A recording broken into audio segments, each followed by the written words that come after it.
Michigan Governor Gretchen Whitmer has shot into the national spotlight with her handling of the coronavirus.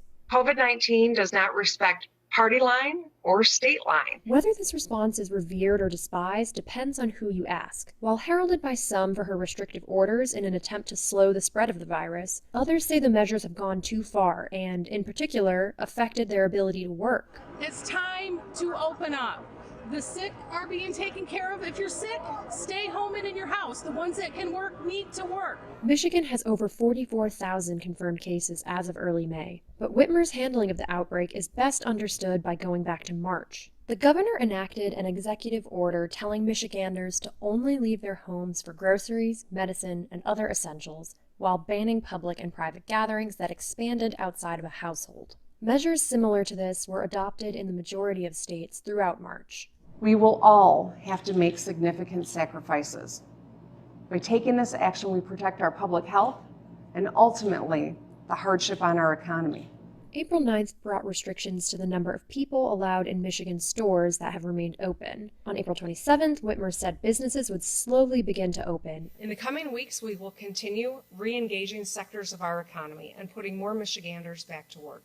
But protests came amid the updates. This came to a head on April 30th, when armed protesters rallied at Michigan's Capitol building while lawmakers considered extending Whitmer's executive order protections. How did they come up with this number of 6 feet? I think they just pulled it out of their rear ends. Yesterday's scene at the Capitol was disturbing, to be quite honest. Swastikas and Confederate flags, nooses, and automatic rifles do not represent who we are as Michiganders. I know that people are itching to get back to work, and I get it, and I respect it, and it's okay to feel that way.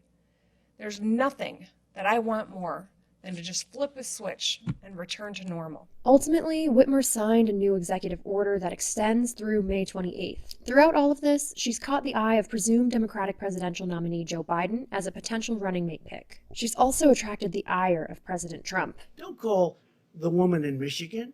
Well, it doesn't make any difference what happens. Michigan, all she does is she has no idea what's going on, and all she does is say, oh, it's the federal government's fault, and we've taken such great care of Michigan. The dilemma Whitmer faces is a microcosm of a question all state leadership is facing. When is it safe to begin reopening, and when is too soon, posing a public health risk? Each state has a different timeline and a different approach. Whitmer has erred on the side of caution. The most important thing that anyone with a platform can do is to try to use that platform to tell people we're going to get through this.